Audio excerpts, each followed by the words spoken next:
All right, Mosai, good morning, a good Vegh. It is such a schos Baruch Hashem to be able to start another week of learning together. We begin by thanking all of our sponsors for this morning's share, to thank our TALMUD Torah sponsors for the month of Tammuz, Daniel and Batsheva Pava of Hashmonaim, Eretz Yisrael, for dedicating all the Shemer and Drashos this month in commemoration of their father, Reb Shlomo ben Yehuda Aryeh Vegh, Philadelphia, on the occasion of his first Yahrzeit. Reb Shlomo was a child survivor of Aushwitz, talmid muvhak of Reb Michel Ber Weismendel.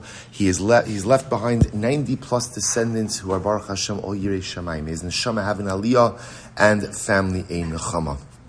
We also, of course, dedicate our learning. Leili Nishmas, we read in Matzah Shabbos, saw the news of Matzah Shabbos, the terrible attack on the Jewish town in the north that left 12 people killed, 11 of them children, an overwhelming and dramatic, the Jewish community in Eretz Yisrael is one that is tremendously dedicated to the welfare of the state, rises to high levels in the military. And it's important for us to recognize that part of the beauty of the contemporary state of Israel is that it serves as a homeland, not just to the Jewish people, but Baruch Hashem is one of the few places in the Middle East that has a tolerance for other groups as well. And the notion that children could be out playing soccer and literally, again, be hit by a missile that tears them to pieces is you watch some of the video and some of the footage from the funerals that are happening today, and it's absolutely overwhelming. Absolutely overwhelming. We hope that HaKadosh Baruch Hu will give the neshamas and aliya, their families a neshama. And we hope that Emeretz Hashem, in the merit of our learning, it should be a week of Besoros Tovos for all of Klal Yisrael, for all the residents of Eretz Yisrael, and how HaKadosh Baruch Hu should shower us with the bracha that seems to be most elusive, the bracha of Shalom. Bracha of Shalom. May it be a week in which our hostages, Emeretz Hashem, come home, in which our soldiers are successful, B'chol Ma'aseh Yadeim, and again, may be Zoch Emeretz Hashem to share Besoros Tovos for all of Klal Yisrael. With that, let us begin. Today's daf is Lamed Gimel 33. We are picking up Emeretz Hashem. We are picking up. Let's say, I just have to say, it's just important for us also. What was amazing is, I'm sure all of us follow the news all the time. What was incredible to see is how, in the aftermath of this attack, so the UN, of course, again, in its always very balanced approach to everything, urges restraint on all sides. However, it's important to understand that when a missile falls and tears children apart, that there's no restraint for something. I'm not giving military advice or political advice.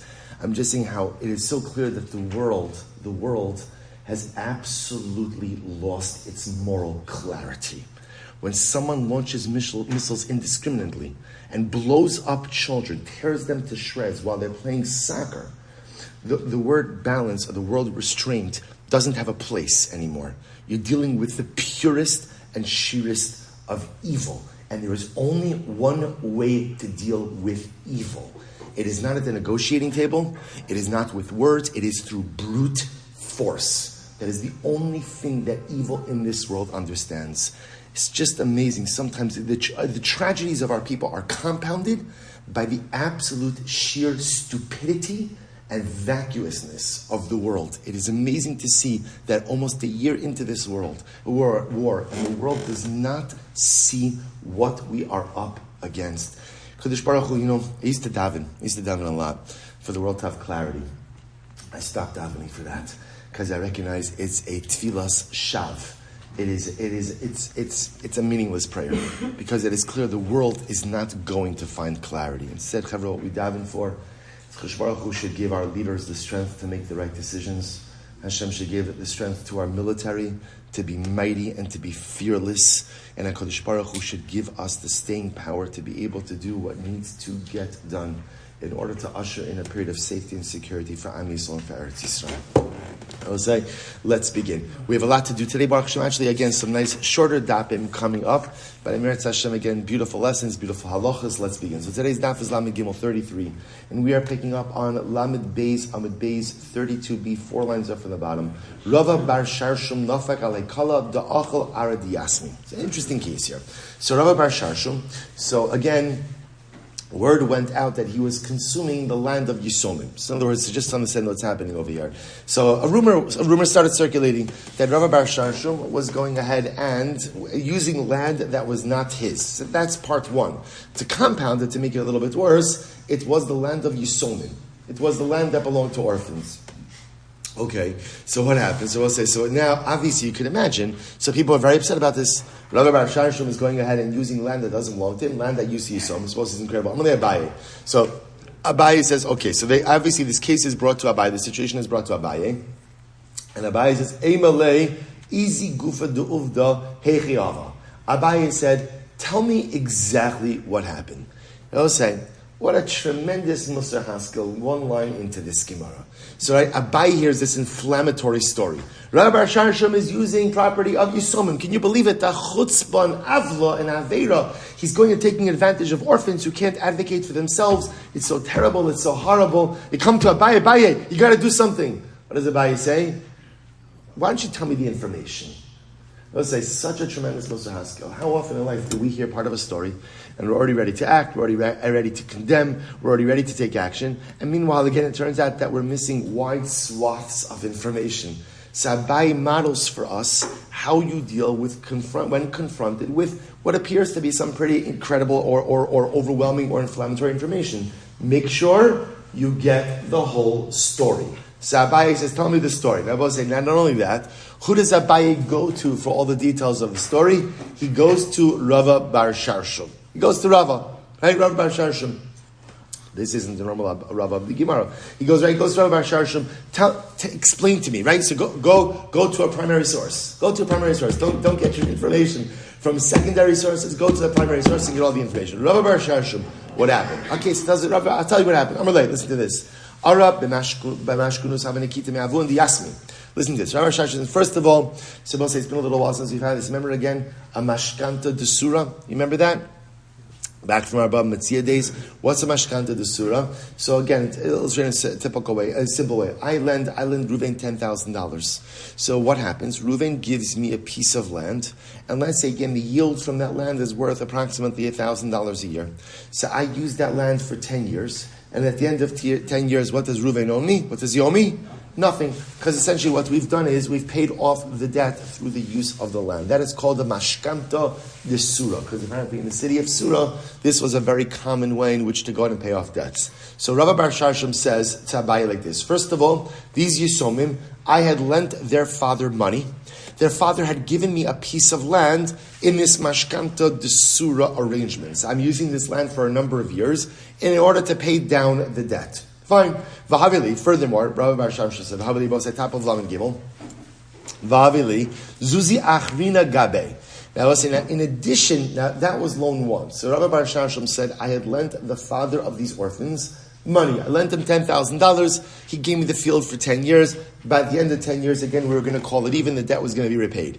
But there was another debt. In other words, the father of the Yisomim borrowed another $5,000 from me." And now what happens? Look at Rashi. Zuzi achrini gabe shenischayev li shein mashkon aleyen. Now this is very interesting. Let me tell you this outside, then we'll look at it inside.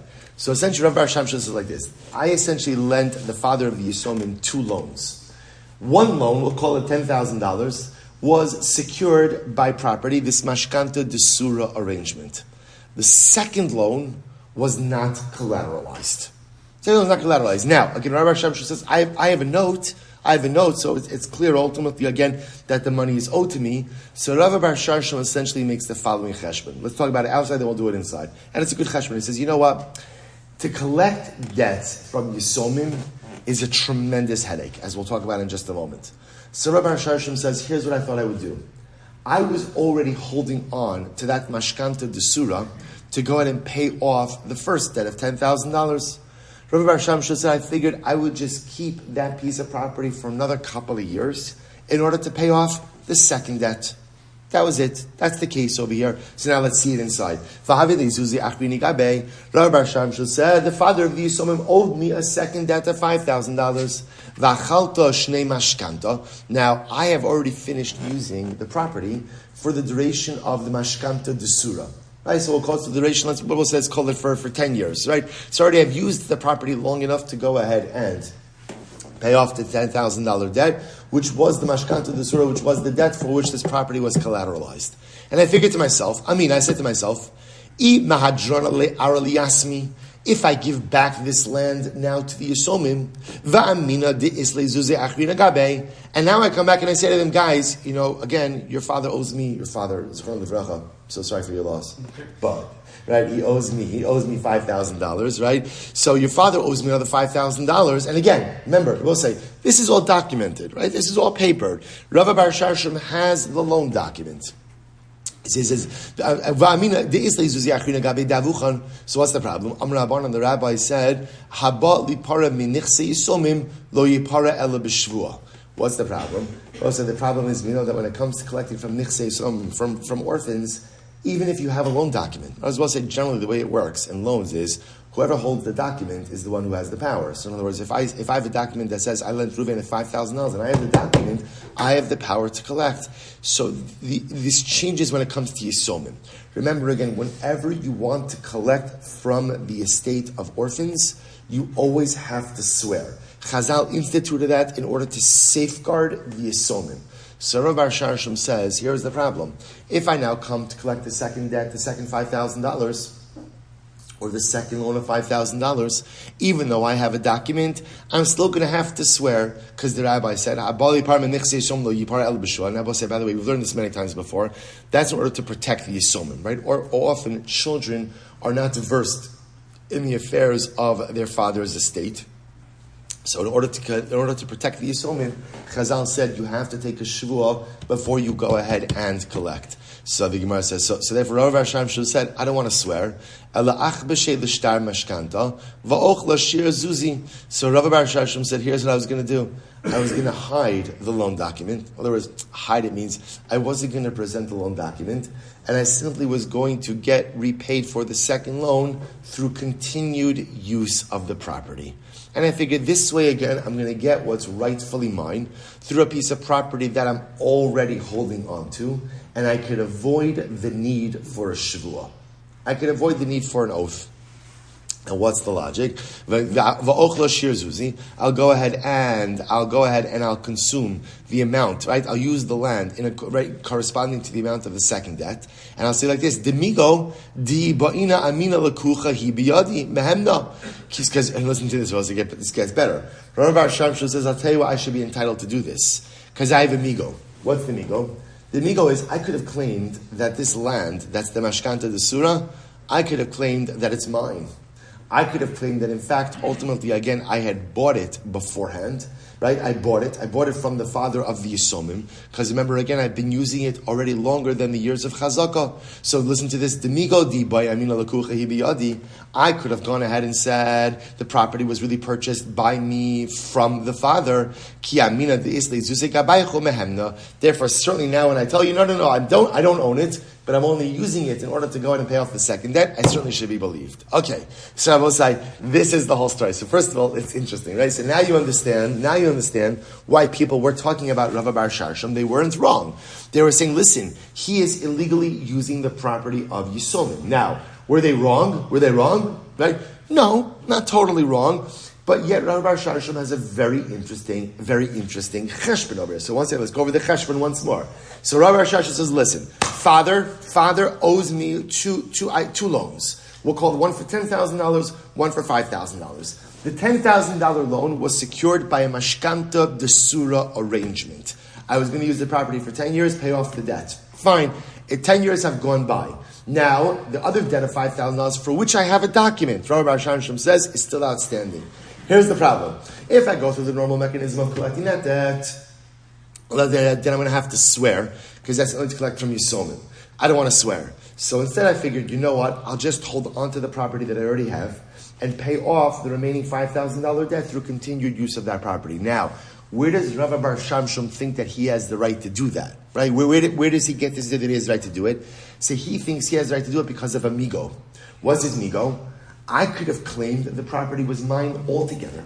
Because I could have made the claim that ultimately father, right, now deceased father, right, Allah Shalom, or both ways, Allah Shalom, right? So ultimately, again, I could have gone ahead I could have gone ahead and said that the father sold it to me. The father sold it to me. Therefore, again, it's mine. I consumed it already the years of chazakah. So now when I say, listen, I'm not even claiming ownership over it. I'm just using it to pay off the second debt. That should work. Okay, so we'll say, that's the story. That's the story. That's Rav Bar Shamshum's story.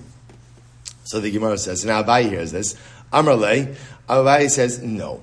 Lekucha biyadi lo matzis amr. So Abaye says, actually, your migo is not a good migo. You would have never had the ability to go ahead and claim that the property was sold to you. Why not?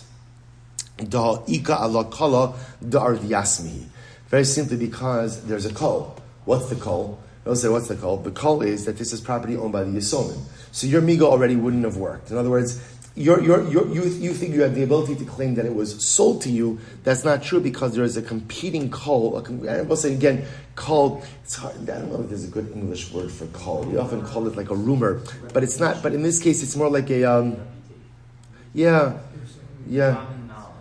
common knowledge. Common knowledge. It's more like a situational common knowledge. A situational common knowledge that this property was owned by the Yisomim. So therefore, your mi goes out the window. Your mi goes out the window. Ella. So therefore, again, Rava, here's what you have to do. Ella zil ahadranelo. Give back the property to the Yisomim. Give back the property to the Yisomim. What should Rava Bar Shamshum do about his second loan? Right? Remember, again, he does have a second loan that is owed to him by the father, by the deceased father. So what should you do? When the kids go ahead, when the Yisomim grow up, you'll take them to Beis Din. In other words, again, I will say just in general, by the way, the halacha is that you can't collect anything from Yisomim when they're ketanim. Right? The only time that you could even litigate with the estate is when the Yisomim come of majority, when they become adults. So essentially, Abaye says, Rabbi Shlomo, I hear what you're saying, but number one, your migo doesn't work. Why doesn't your migo work? Because you could never have claimed that the land was sold to you because there was already a kol that said that the land belonged, right? A common knowledge, situational awareness that the land belonged to the Yisomim. Land belonged to Yisomim. Therefore, your mi goes out the window. Rather, again, you got what you were supposed to get from the mashkanta de surah. As to the second loan of $5,000, when the Yisomim get older, you'll litigate with them. You'll go to Beis Din. Look, it's not going to be complicated. We'll say, why is it not going to be complicated? It's a pretty straightforward case. Rabbi Bar Shamshum has the document. So what is he going to have to do? What is he going to do? He's going to show up in Beis Din. He's going to go ahead and present the document. He's going to swear that he never received payment for this document. He's going to get paid. And Shalom Yisrael. That's it. So again, Abaye said, I appreciated what you wanted to do, but the approach is incorrect. Incredible. Great. Beautiful. Let's go weiter. Krive was another great case. Krive was also two profound Musar Haskels in this case. Number one is don't pass judgment until you get the full story. And when you want the full story, go to the source. Do not depend on secondary sources. And I will say, Musar Haskel number 2 is that when people are willing to talk things out and work through them, you can almost always get to resolution. Right? So again, Rav Bar Shamshum had his own cheshbon over here. When he spoke it out with Abaye, ultimately it showed that his cheshbon was wrong. And so Rav Bar Shamshum accepted, he preposterous. He gave back the land. And he waited till someone got older, he collected. When you're willing to dialogue about things, and you're willing to really work on things like proper mention, there's almost no problem that you cannot come to resolution on. 2 beautiful interpersonal lessons right from the beginning of today's daf. Let's go weiter. Kreve Rav Idi Bar Avin Shochem. We'll say a really interesting case over here. Rav Idi Bar Avin's relative died. Okay, what happened? V'shavak dikla. And what did they leave behind? A palm tree. Okay. Clearly didn't have a good investment advisor, right? But left behind the palm tree. So it says, what happened? So now the shaila was, now here's what's interesting, is this relative apparently did not have any direct descendants. So Rav Idi Bar Avin Amar on a krivat tfeit. So Rav Idi Bar Avin said, okay, after, I'm assuming this was after the Levaya, whatever, but maybe it's during the Levaya. Right, so what happens? So after the Levaya, they go out and they argue, they're discussing who is the closest surviving relative who's going to get the palm tree. So Rav Idi Bar Avin says, I'm the closest surviving relative. So Vahu Gavra Amar on a krivat tfeit. So we'll say now there was another family member who said that he was the closest surviving relative. Now we'll say, I want to point out something very interesting. What happens in cases like this, right? So you have two people making competing claims, and neither one really has the ability to substantiate their claim anymore. So Rabbi Bar Avin says, I'm the closest relative. Other guy says, I'm the closest relative. So we've had a number of cases like this. And take a look at the Rashbam for just a moment. Also, Gavra Amr Ana Krivet Tvei. It's about 2, 4, 6, 8, about 10 lines off from the bottom. Asal Gavra Amr Ana Krivet Tvei. Umitoch Shlo Noda Mikar of Yosef. Now again, this is one of these interesting halachic cases where there is no way to actually demonstrate or to prove who is the closer relative. So what's the halacha? Hichsik, and what happened? Hichsik osa ish bekarka, lefishu olim yoser, kedom Rav Nachman lekamei, gabe ze omer shalavosai, ze omer shalavosai, kol de olim gvar. Now I will say, we have not seen this explicitly yet. We're going to see this in Yahrzeit Hashem in just a couple of days from now. Lamed Daled. Tomorrow. We're going to see it tomorrow in Yahrzeit Hashem. So I will say, there's a concept called kol de olim gvar. Now kol de olim gvar sounds like a very strange halachic resolution, and we'll get to it more tomorrow. Kol de olim means whoever is stronger wins. Whoever is stronger wins. That there are certain times in halacha where you have a machlokes between people, both are advancing claims, and neither has the ability to substantiate the claim. So what does Beis Din essentially do in those kind of cases? What does Beis Din do? Beis Din says, you know what? Good, now we'll actually see what kol de olim gvar is. Is kol de olim gvar? Kol de gvar literally means whoever is stronger wins. Is that a psak or is it a siluk? Is that Beis Din paskining or is it Beis Din kind of removing itself, saying, you know what, guys, I don't know. Go figure it out. So we'll get to that tomorrow. Point over here is, so the guy dies, we'll call him relative dies, leaves behind the palm tree. Rav Idi Bar Avin says, I am the closest inheritor. Other guy says, I am the closest inheritor. So what happens? Other guy takes possession of the palm tree. Okay, Rav Idi Bar Avin didn't fight it, whatever it is, other guy takes possession. Fine. So what happens? This is great. L'sof, Odi leida ihu karv tvei. Listen to this. Afterwards, the other guy comes along and he says to Rav Idi Bar Avin, you know what? You're actually the closer relative. You're right. I lied, or I don't know if he lied, or he just new information came along, right? But Lamaisa, he said, you are the closer relative, and he gives the palm tree to Rav Idi Bar Avin. Watch this. So Okma Rav Chisda biyadei. So Rav Chisda then established Rav Idi as the owner. Now that the other guy admitted that Rav Idi was the closer owner, so ultimately Rav Idi is the owner. Fine. Listen to this. So Rav Idi Bar Avin says to the other guy, the other relative, right? I guess his cousin. He says to his cousin, okay, thank you for giving me the palm tree. And by the way, now you also owe me all the produce, the value of all the produce that you consumed from the time you took possession of the tree until now. In other words, Rav Idi Bar Avin is saying like this. Now that you admit that I am the closer relative, that means the tree was mine already from the time that our joint relative, our common relative, died. You seized the tree unlawfully, and therefore, again, thank you for giving it back to me now, but you owe me back produce for everything that you consumed from the time that you took the tree until now. All right? So the kids listen to this, I will say. So this is all in front of Rav Chisda. Right? So Rav Chisda is the one again, and so apparently they were adjudicating this in front of Rav Chisda. Rav Chisda established Rav Idi Bar Avin as the owner of the tree. Rav Idi Bar Avin says, I want back produce. So this is interesting. Amar, so Rav Chisda said, Zeru she'omer ma'alav adam gadolhu. So it's interesting. Rav Chisda said about Rav Idi, this is who people say is a great man. So Rav Chisda, a little bit of a shtach over here, right? So Rav Chisda felt that so let's just analyze. Rav Chisda essentially was saying, you're wrong.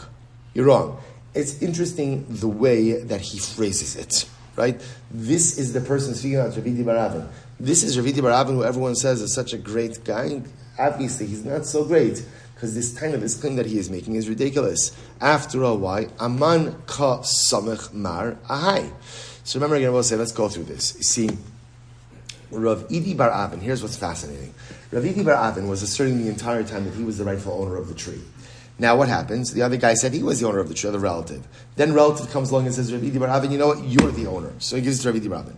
In Rav Idi Bar Avin's eyes, what happened over here was his initial claim was effectively accepted, and therefore retroactively he becomes the owner to the moment that the relative died. Rav Chisda essentially says, that's not what's happening over here. There's no halachic basis for this debate, right? Because you both were claiming different claims. Now the other relative comes along and says that you're the owner. So we'll say, so Rav Chisda says that's effectively as if the other relative has given Rav Idi Bar Avin a gift. He's giving him a gift. In other words, there's no halachic basis for this over here. So now he's saying you're the close relative. Okay. So it's as if he's giving you a matana. Because he's giving you as a matana, you have the right to assert ownership from this point forward, but have absolutely no claim to anything retroactively. Take a look at Rashi. Well, before we get to Rashi, so the Gemara says, listen to this. Aman kasamech mar. Ahai. Ravidi Baravin, who are you basing your ownership on? You're basing your ownership on this other relative. Your other relative is saying that now it's yours. So the Gemara says, Hag the ana mekarvetvei. So ultimately, again, look at Rashi. Aman kasamches lezakos beilon. Ravidi Baravin, what are you basing your ownership on? What do you mean? Ahai, Rashi says, Audas piv, Audas piv, shemoda achshav sha'ata karav yoser. The relative is now saying, Ravidi Baravin, now you're the closer relative. This is the same guy who was saying this entire time up until this moment that he was the close relative. But didn't call Don Gvar. He was rightfully entitled to consume the produce because he was the stronger of the two.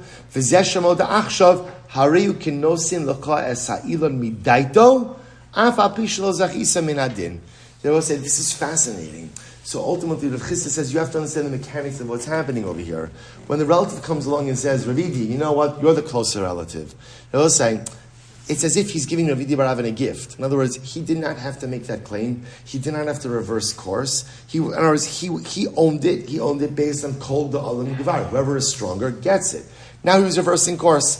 Effectively, when he says, Ravidi Baravin, you are the closer relative, he's giving a gift. Because he's giving a gift, ultimately, again, you have no claim for any past produce. So I will say what's interesting to note over here is the point of contention between Rav Idi Baravin and Rav Chisda is essentially how you view this hodah, how you view the admission of the relative that Rav Idi Baravin was the closer relative.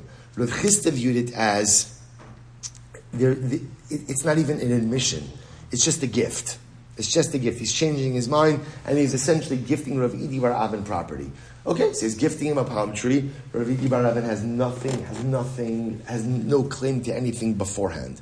Rav Idi Baravin was saying, no, when he's moded that I'm the closer relative, that means al tzilchos Yerusha, I was entitled to that tree from the moment that our common relative died, and therefore any produce consumed by this other relative really belongs to me, and therefore he has to pay me back.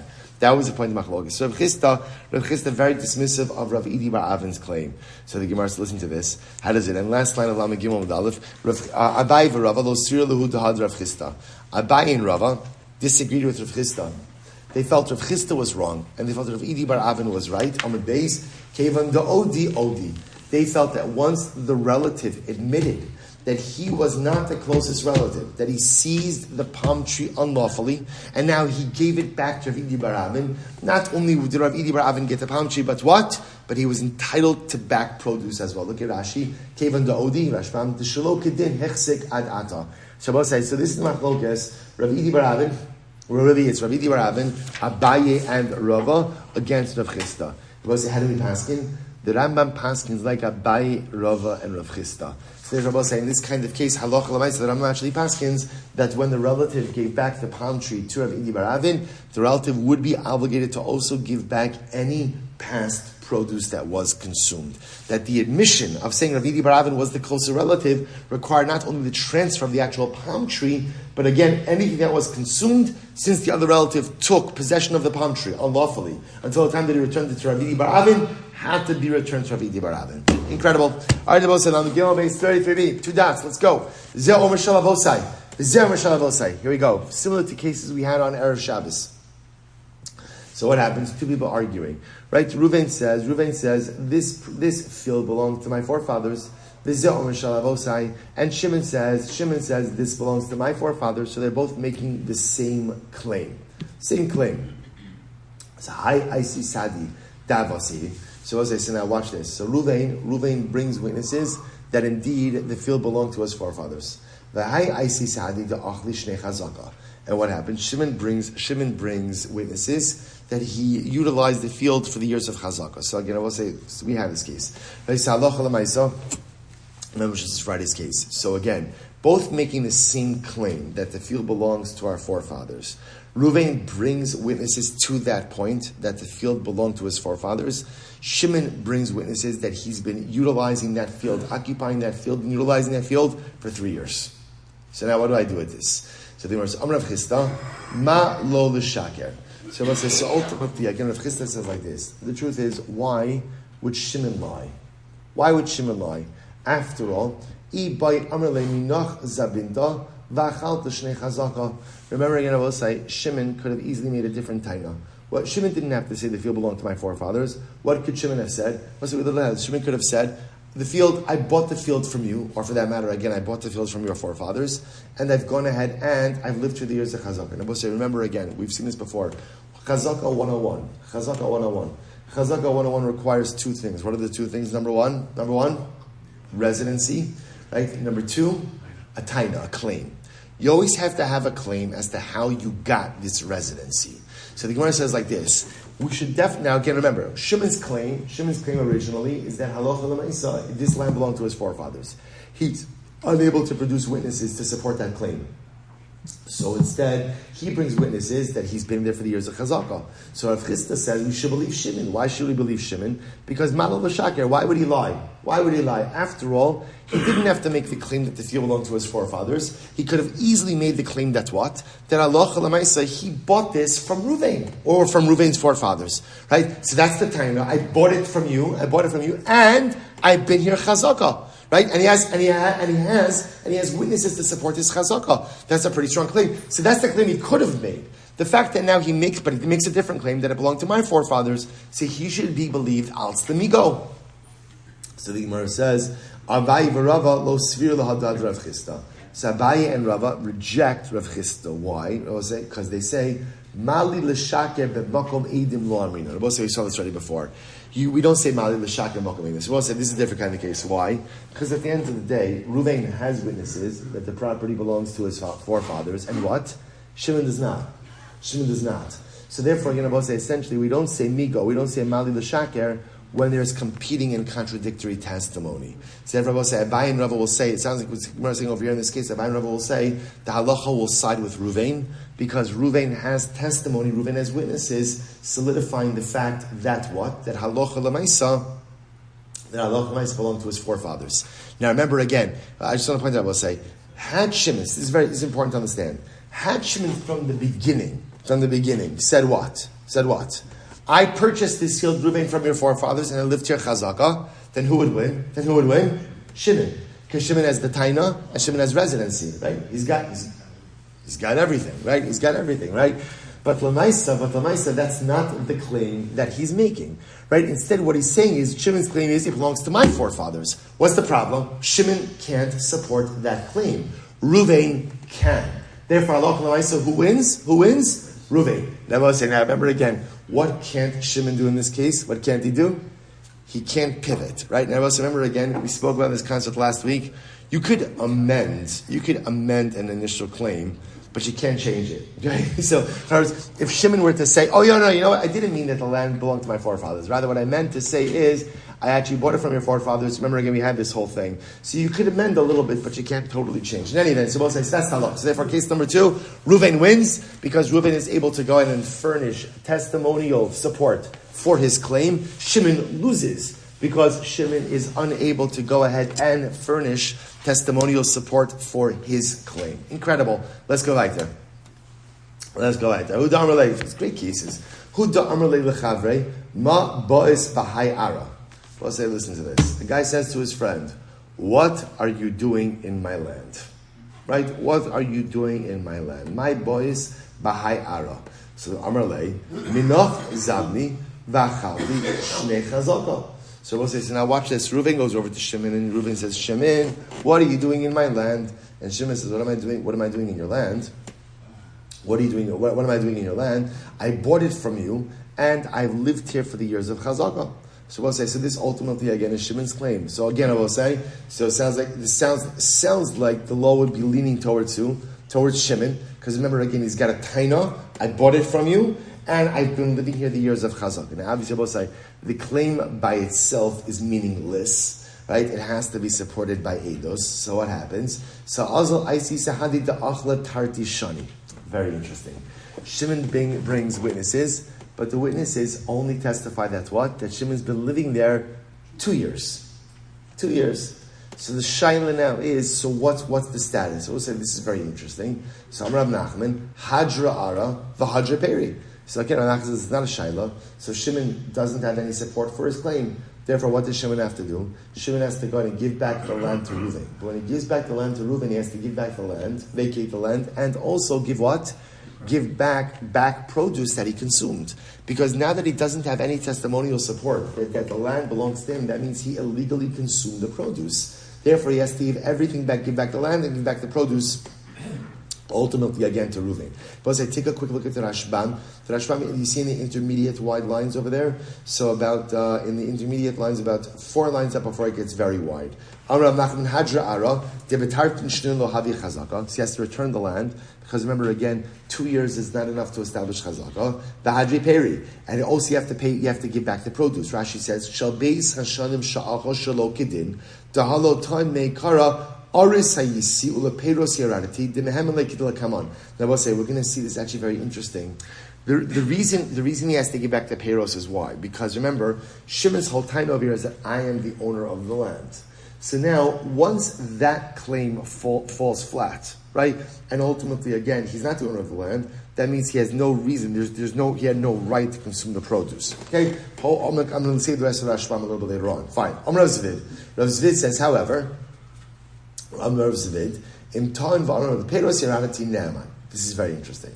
So Rav Zvid says like this, what happens if Shimon claims, not that I went ahead and own the land, but rather I was only on this land to consume produce. For example, I'll say, what does that mean? I'm a sharecropper. Right? So imagine the following case. Reuven comes over to Shimon, and Reuven says to Shimon, what are you doing on my land? So we'll say, so again, right? In the case that we started with, Reuven comes over to Shimon, what are you doing on my land? Shimon says, I bought it from you, and I've been here for the years of Chazakah. Shimon's only able to go ahead and bring up edus that he's been on the land for 2 years. Fails to reach the threshold of necessary testimony for establishing chazakah. So Rav Nachman says, okay, Shimon, give back the land and give back any produce that you have consumed. Rav Zid says like this, what about a different case? Reuven comes over to Shimon, what are you doing on my land? Shimon says, I'm a sharecropper. So I've been working the land and I'm entitled to 1/3 of the produce. Rav Zid says, ne'eman. Ultimately, in this case, Shimon is believed. Now, take a look at the Rashbam again for just a moment. So we'll say, take a look in the wide lines, about 6 lines into the wide lines. Amar Rav Zvid itoyin milsa ba'ape nafshi. So this is now like a separate case. This is what it means to say. Listen to this. If originally, when Reuven came to Shimon and he said to Shimon, what are you doing on my land? What are you doing on my land? Ilu lo heshiv lo minach sabinta. Had Shimon not responded, I bought it from you. Rather, Shimon said, El lepeiros yararati. Rather, Shimon said, I'm a sharecropper. Kedin aris l'mechza l'shlish l'revia. O shemacharta li peiros ad eser shanim. Ne'eman. Ultimately, continuing the Rashbam, so Shimon is believed. B'ma she'achal l'mafreya u'b'shvuas hesis dizavninhu minei. The afagav the ikasadi dachtin leperi v'she'en karka konelo to lochatzif inish lemechas la'ara lechavrei u'lemecha piri dechavre bechinam. So both say, now listen to this. Rav Zvid is introducing something new to us. New case. Reuven comes over to Shimon. What are you doing in my land? Shimon says, I'm a sharecropper. Shabbos say, so the halacha is, Shimon is believed. Now, the Rashbam adds in over here, Shimon is believed with the Shvuas Heses. He's got to swear, right? In other words, you need something to validate your claim, right? So if he doesn't have a document, a sharecropping document, or for that matter, again, any type of testimony, so Lamaisa, again, he needs a Shvua, but after he takes that Shvua, we believe him. Now, why do we believe him? So Rav Zvid bases his idea is that no one would ever be so chutzpahdik to go into someone else's field and just consume their produce, right? That would be an unprecedented level of chutzpah, and therefore we assume that when Shimon makes the claim that he is Reuven's sharecropper, and he's willing to swear to that effect, then halacha l'maisa we believe him. Just finish off the Rashbam. To l'chatzif inish l'meichas la'ara dechavre u'lemeichel peri dechavre bechinom kidim mefarish ba'azil. So we'll say, so ultimately, again, this operates on the idea that a person is not so chutzpahdik to be able to just enter into someone else's field and to go ahead and consume their produce. However, the Rashbam adds in a very interesting qualification over here. He says, "Umihu mikanu lahaba lo yochal b'lo edim ushtar shechana peros de'imkein kol adam yireh lekarka chavero v'yochal leperos v'yochal peros shiranati." So, however, the Rashbam gives an interesting qualification over here. This only works retroactively. This does not work going forward. In other words, Rabbi said, let me frame what's happening over here. So Rabbi says like this. This is fascinating. Reuven comes over to Shimon. Shimon, what are you doing in my field? Shimon says, I'm a sharecropper. We had an arrangement. I get 1/3 of the produce. You get 2/3. I get 1/3. So Rav Zavid ultimately says that Shimon is believed. Shimon is believed. Now again, Shimon has to swear. Shimon has to swear Shavuos Hasis, and he's believed. Now what does it mean he's believed? What does it mean? What's the ramification thing he's believed? What does that mean? He doesn't have to return any of the produce he has consumed. Now, that does not allow Shimon to continue to consume produce, right? Because at this point in time, Reuven is saying, get off my land. Right? So remember again, so obviously, Shimon, you can't continue as a sharecropper if the owner of the field is saying, I don't want you here. Right? But Lamaisa, at least not retroactively, but historically, retroactively, Shimon is believed ultimately to say that he is the sharecropper. Why? What is this based on? It's based on the idea that a person would never be so chutzpahdik to go into someone else's property and consume the produce of someone else for a sustained amount of time without the permission of the owner. Now let's go back to the Gemara. Let's see all of this inside.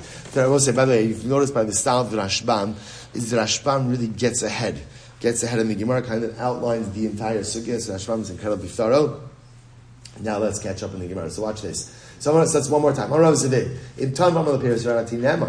If Reuven comes over to Shimon and Reuven says to Shimon, what are you doing in my field? And Shimon says, I'm a sharecropper. Shimon is believed. Lav mi amrav Yehuda, hayman dinakit maglo, vitovila, va'amar ezel igdere ledikla deplanya, dezabni nehile, mehemin. After all, Rabbi Yehuda said that if Shimon comes along and Shimon's walking with his knife and his rope, now what is he about to do? He is about to climb a palm tree to harvest dates. And we say, hey, what are you doing? What are you doing? And he says, oh, Reuven hired me to go ahead and harvest his tree. We believe him. Now, the Rashbam points out over here, the case in question over here is where Reuven is not present. Reuven is not present. So we see Shimon walking with a rope and a knife towards Reuven's palm tree. We have no idea. Now we know that that's Reuven's tree. It's not Shimon's tree. So Shimon, what are you doing? Shimon says, oh, Reuven hired me to harvest the dates. What's the halacha? Shimon's believed. Shimon's believed. Why? The Gemara says, Alma lo chatzif inish de gazer dikla de lav didei. A person would never be so brazen to go and harvest a palm tree that's not his. That's not his. So again, so therefore, halacha l'maisa, when we see Shimon going to harvest the palm tree of Reuven, ultimately, again, we believe him. So this is the assumption that a person is never going to be so chutzpahdik to go ahead and take the produce of someone else. Therefore, again, Abosai kind of circled this back. That's why when Reuven comes over to Shimon, Reuven says, Shimon, what are you doing in my field? Shimon says, I'm the sharecropper. Shimon is believed with a shavua. He has to swear. But Shimon is believed because, again, Abosai, we're working with an assumption. Remember, again, Abosai, it's all based on the assumption. The assumption is a person would never be so chutzpahdik to go into someone else's field and just for a prolonged amount of time take their produce. So the Gemara says, so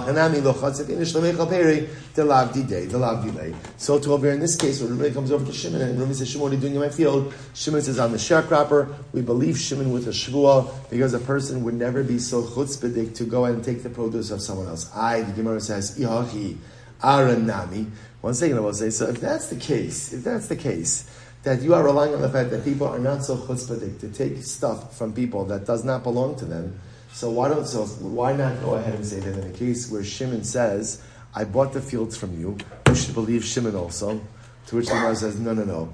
Ara, when it comes to land, amrina le, achvi shtarech. Now let's say, no. When it comes to real estate purchases, what do we say? Okay, you say you're the owner of the land, great, show me your document, show me your deed. Remember, we'll say real estate is governed by a different set of rules. And whenever people sell real estate, there's always an accompanying deed. Ihachi Aranamo, Ihachi, Aranamo, Aryeh Minole Achvishtarech, Ihachi, Ihachi, Perinami.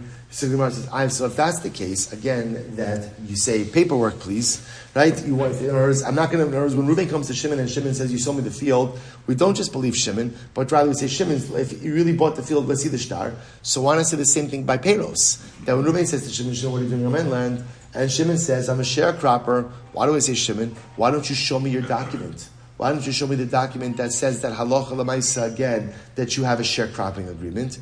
To which the Gemara says, Leperi, law of the ishtar, leperi, law of the inshi. So we'll say, so apparently, whereas people never sell property without a shtar, when it comes to sharecropping agreements, people do enter those type of agreements all the time without shtar. So we'll say, so therefore, what comes out over here is something incredibly interesting. So it's really two different models over here. So model number one, where halacha, so remember, how do we start this case? Reuven comes over to Shimon. Shimon, what are you doing on my land? Shimon makes a taina, you sold it to me, and I've been here the years of Chazaka. The problem is, Shimon only produces witnesses that say that he lived there for 2 years. What's the halacha? Shimon has to give back the land, and also has to give back any produce that he consumed. Okay. What happens if Reuven comes over to Shimon? Shimon, what are you doing on my land? Shimon says, I'm a sharecropper.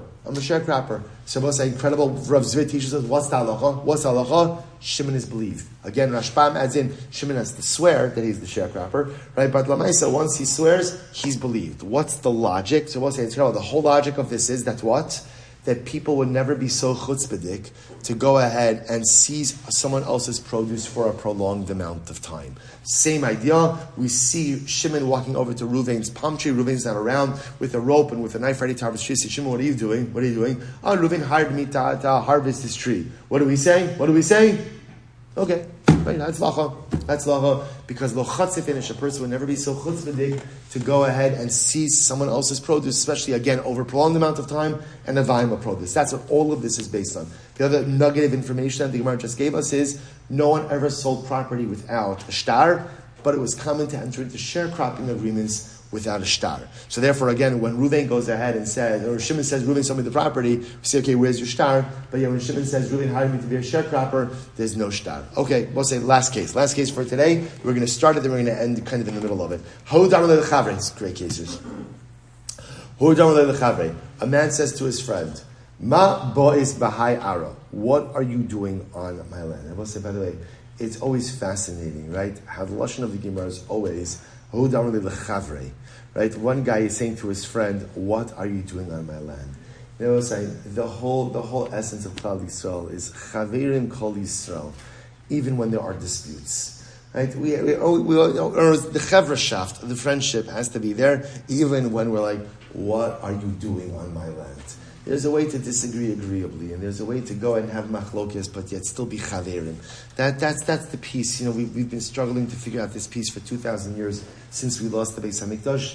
Halavel b'zochim eretz Hashem to figure it out soon, and then that's chus be given our third Beis Hamikdash. Rabbi Yameinu. So Gemara says as follows: Hu da'amalei l'chavre. So a guy says to his friend, "You're still my chaver, even though I'm saying my boys b'hai ara. What are you doing on my land?" So right, Reuven says to Shimon, "What are you doing on my land?" What does Shimon say? This is great. So Amalei minach zavint va'ach l'sei shnei chazaka. So we'll say, here we go. So Shimon says, Reuven, I bought it from you, taina, and also I've been here for the years of chazaka, residency. Okay. So now we'll say, what happened in this case? I see chad sa'ada da'achla tzlas shani. So this is interesting. Shimon brings only one witness. So he brings an eid echad that he's been living there for 3 years.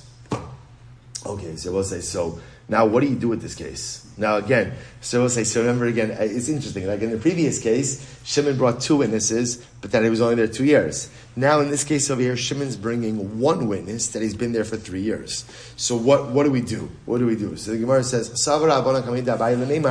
Hainu naska d'Rabbi Abba. So we'll say, so the rabbi said, this is the classic case of naska d'Rabbi Abba. So we'll say, now naska literally again is like a piece of silver. This is the classic case of the piece of silver in Rabbi Abba. What happened in the case of Rabbi Abba? So let's listen to this. There was a guy who took a piece of silver from his friend. So we'll say, so what happened? They brought the case before Rabbi Ami. And what happened? Rabbi Abba Kameh. So ultimately, again, Rabbi Abba was sitting there as well. I see chad sahada demichtiv chat famine. And he had brought one witness, and I will say again, and the one witness that he took the silver. So let me give names over here, right? So what happened? So Reuben had a piece of silver. Shimon came and took the silver. So they come before Rabbi Abba. Or I should say, they came before Rabbi Ami, but Rabbi Abba was there as well. What happens? So sure enough, Reuben goes ahead and brings an Eid Echad, and the Eid Echad says that Shimon took the silver from me. So what happened? Amarle in. So Shimon says, yes, I took the silver, however, in Chatvi, Vididi Chatvi. I took the silver, but you know what? It was my silver. So Shimon admits that he took it, ultimately again, but he says it was mine. So therefore the Gemara will say, today we're going to stop over here, stop over for today. I'm going to leave you a little bit on a cliffhanger, but the Gemara is suggesting that this case, all right, Reuben comes over to Shimon and says, Shimon, what are you doing on my land? Shimon says, I bought it from you and I consumed it for the years of Chazakah. Shimon brings in Eid Echad, one witness that says that he consumed it for 3 years. The Gemara says, this is the case of Naska the Rabbi Abba. This exact same case. What the two cases have to do with each other, how they align with one another, and halacha l'maisa v'osai, v'shatov maslachos tomorrow. Shkoyach, everyone. A couple of short topics ahead of us the next couple of days. Tosas Rashbam, or just later starts. Or just we'll see. Jack, good morning. How are you? Good to see you. Welcome back. We're going to Israel today. I hope we'll go. For how long? All the flights, and we were supposed to go through Britain. Yeah. And we're going through the Lufthansa, which I can't stand. But I hope the second flight will go. So we're going through Frankfurt? Yeah. But is it a long layover or no? No. I think we'll be all right.